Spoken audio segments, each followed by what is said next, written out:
बाबा जी सरकार जो एक महीना ना नहाए वो छोटा बाबा, और जो 6 महीने गुस्ल न करे वो बड़ा बाबा। बाबा जी को नमाज नहीं सीधी आती है, बाबा जी सरकार बने उन्हें हाल ही कोई नहीं, जो अल्लाह के खाते पड़ गए। और बाबा किस्मत का हाल बता रहा है, दरवाजे पे रोटियां मांगने आते हैं, किस्मत का हाल बताते हैं। अपनी इतनी खराब है कि मांगते फिर रहे, और कौम बेचारी हाथ दिखा रही है, हाल बता रही है। अपना ये बेड़ा गर्क हुआ। मुझे आपका तो नहीं पता, हमारे देहातों में ना ये कभी कभी सोना भी डबल करते थे मांगने वाले। यहाँ भी होता है ये काम जी, वो सोना लाओ जी तुम्हारा सोना डबल कर दे। पता तब चलता है जब सिंगल भी गायब हो जाता है। बावों के लग गए, फूकों पे लग गई। मुझे एक शख्स करामत सुनाने लगा, कहने लगा मेरे हजरत साहब के पास लोग दूर दूर से दम कराने आते हैं। तो मैंने कहा दम कराना जायज है, तवीज देना जायज है, लेकिन मैंने किसी हदीस में नहीं पढ़ा कि कोई बंदा यमन से हुजूर के पास दम कराने आया है, मिस्र से दम कराने आया। दम कराना बिल्कुल दुरुस्त है, हम खुद करते कराते, लेकिन ये असले दीन नहीं। नबी पाक के पास ना कोई शाम से तवीज लेने आया, ना दम कराने आया। रसूल पाक के पास तो जो भी आया करता था, नबी पाक का दीन ही सीखने आता था। तो दीन की बात कर, दम दुरूद की ना सुना, ये तो ज़िमनी बात है, ये तो ज़ैली बात है। आला हज़रत दरवाजे पे खड़े थे, एक बाबा मांगने वाला आ गया। आला हज़रत से कहने लगा 10 रुपए दो वरना आपका मकान उलट दूंगा। ये नफसियाती कब्जा कर लेते हैं। माँ भी बडेरी कहती है दे दो, कहीं वाकई ना उलट गए। आला हज़रत ने ये अकीदा नहीं हमें सिखाया कि हम रस्सियों से डरते फिरें। इतना कमजोर ईमान, लोग अपने साये से डरने लग गए। बाबा जी कह गए, और छोड़ बाबा जी के मुंह से कौन सा कुरान हदीस निकलता, बस कर दे, किस चक्कर में कौम को डाल दिया। आला हज़रत रहमतुल्लाह अलैह दरवाजे पे खड़े, फिक्रे रज़ा से मीनार है ना, तो सुनो फिर फिक्रे रज़ा क्या है, सुनो फिर। ये रज़ा के नेज़े की मार है कि अदब के सीने में गार है, किसे चारा जोई का वार है कि ये वार वार से पार है। आला हज़रत रहमतुल्लाह अलैह दरवाजे पे खड़े थे, बाबा जी आ गए, कहने लगे 10 रुपए दो।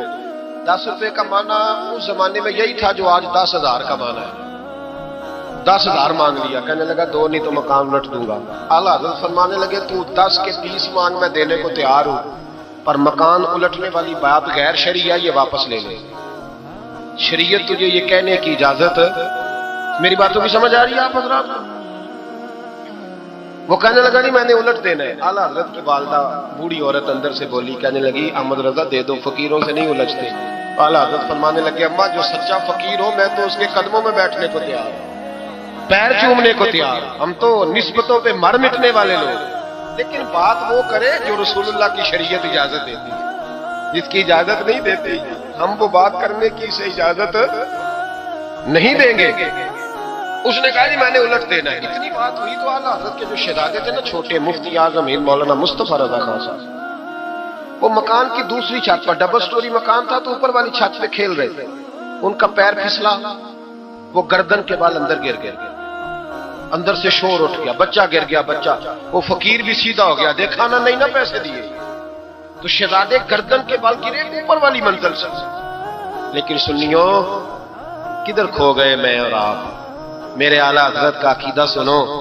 आज़म बरेलवी अंदर नहीं गए, हालांकि हुजूर अलैहिस्सलाम का फरमान मौजूद है कि औलाद आदमी को बुज़दिल कर देती है, औलाद के हाथों बंदा कमजोर हो जाता है। अंदर नहीं गए, वहीं खड़े रह के कहने लगे अम्मा मेरा एक बेटा है, मेरा 1000 भी हो तो मैं सारा नबी पाक की शरीयत पे कुर्बान कर दूं, लेकिन किसी बावे की मैं गलत बात मानने को तैयार है।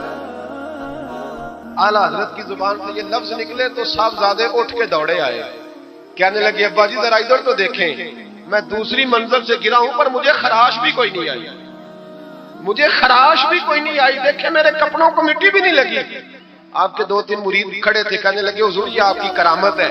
आप फरमाने लगे मेरी करामत नहीं, ये मेरा अकीदा है, तौहीद है, ये मेरा मेरे रब पर ईमान है, खराश नहीं आई। अब उस फकीर को फरमाने लगे आला हज़रत के तू कहता था मकान उलट दूंगा, चल उलट ना पे 10 रुपए नहीं लेने, उलट। चुप कर गया। तो आला हज़रत, लोग कहते हैं मौलवी साहब के पास क्या है? जिसके सीने में रसूलुल्लाह का दीन है उसके पास कुछ नहीं, तो फिर किसी के पास भी कुछ नहीं। हाँ, जिम्मेदारी से कह रहा हूं, किसी के पास कुछ नहीं। अगर जिसके सीने में कुरान और सुन्नत का नूर है, अगर उसके पास ही कुछ नहीं। सुनो, आला हज़रत ने अपना जूता उलट दिया, فرمانے لگے اگر طاقت ہے تو میرا جوتا سیدھا کر کے دکھا. تو مکان الٹنے کی بات کرتا ہے نا. پنجابی کا ایک شعر ہے, آپ کی سمجھ میں آ گیا تو ٹھیک ہے, نہ آیا پھر بھی ٹھیک ہے. وہ ایک پنجابی کے درویش کہا کرتے تھے, ایک سٹھ تے پکھڑا کوار گندل, اسی اور بھی بوٹیاں جان لیں. پتہ ہے ہمیں سارے گروہ کا ہے, چلو کرامت نہ دکھائیں تو بات الگ ہے, پر خبر ہمیں ہے. فرمایا چلو سیدھا کرو. اس نے پورا زور لگایا پر جوتا سیدھا, پسینے آ گئے. تو کہنے لگا جی میں معافی مانگتا ہوں, آج کے بعد ایسی بات نہیں کروں گا. اعلیٰ حضرت ولی تھے تو ولی سخی ہوتا ہے. جیب سے ہاتھ نکالنے, فرمایا تو 10 مانگتا تھا, اللہ 20 لے کے جا. لیکن غیر شرعی بات خدا را بس, جو ہمیں ہمارے بزرگوں نے نظریات دیے ان پر قائم رہو. عقیدہ رسالت. اعلیٰ حضرت کے زمانہ مبارکہ میں ایک مولانا نے کہہ دیا کہ حضور کے بعد بھی کوئی نبی آئے تو ختم نبوت میں فرق نہیں پڑتا. توجہ ہے میری بات پر؟ ادھر دیکھو میری طرف. اعلیٰ حضرت نے پتہ کیا جواب دیا؟ اعلیٰ حضرت فرمانے لگے تو کہتا ہے آ جائے تو فرق نہیں پڑتا, ہم کہتے ہیں آئے کیوں حضور کے بعد؟ ہمیں ضرورت ہی کوئی نہیں, ہمیں کوئی حضور نے کمی چھوڑی, ہمیں حاجت ہی نہیں, آئے کیوں؟ اعلیٰ حضرت نے فتویٰ کفر دیا. ایک مولانا اٹھے تو کہنے لگے جیسا علم نبی پاک کو ہے ویسا جانوروں پاگلوں سب کو ہے. پھر وہ کہنے لگے میری بات کا یہ مطلب تھا وہ مطلب تھا, سچے دل سے, بڑے ٹھنڈے دماغ سے. دیکھیں میں کوئی اونچا نہیں بول رہا, کوئی جوش میں نہیں. دیکھو ایک بندہ کہتا ہے جیسا علم نبی پاک کو مثال دیتا ہے کہ ایسا عطائی علم تو جانوروں پاگلوں سب کو حاصل ہے. وہ کہتا ہے میرا یہ مطلب ہے, میرا وہ. ہمارا سوال یہ ہے کہ تجھے یہ بات کہنے کی ضرورت کیا ہے؟ بولے ہے کوئی ضرورت؟ نہیں تجھے بول دے نہیں ہے, ہاں تو کر دے, ہے کوئی ضرورت؟ بھئی مطلب جو بات میں بیان کرنا ہے کہ یہ مطلب تھا تو وہ مطلب تھا, تو یہ بات کہنی چاہیے, کیوں کہی؟ اعلیٰ حضرت رحمت اللہ علیہ فرمانے لگے تو پاگل ہو گیا, قرآن نہیں پڑھتا. وَعَلَّمَكَ مَا لَمْ تَكُنْ تَعْلَمْ. اللہ فرماتے ہیں محبوب جو آپ نہیں جانتے تھے میں نے سارا ہی آپ کو سکھا دیا. فرمایا جس کا استاد رب ہو اسے کوئی کمی رہتی ہے؟ فرمانے لگے تو یہ مثالیں دیتا ہے. ہمارا عقیدہ یہ ہے کہ اللہ نے غیب کے خزانوں کی کنجیاں ہی اپنے نبی کو عطا فرما دی. ایک مولانا اور اٹھے, کہنے لگے نماز میں نبی پاک کا خیال آئے تو نماز ٹوٹ جاتی ہے. لوگ کہتے ہیں لڑو نہ, ہم نہیں لڑ رہے بھائی, ہم تو امت کو اکٹھا کرنا چاہتے ہیں. لیکن ادھر دیکھو نا, آپ کے سامنے کوئی بندہ کھڑا ہو کے کہہ دے کہ نبی پاک کا خیال آئے تو نماز ٹوٹ جاتی ہے, تو آپ اس کے گلے میں پھولوں کا ہار ڈالیں گے؟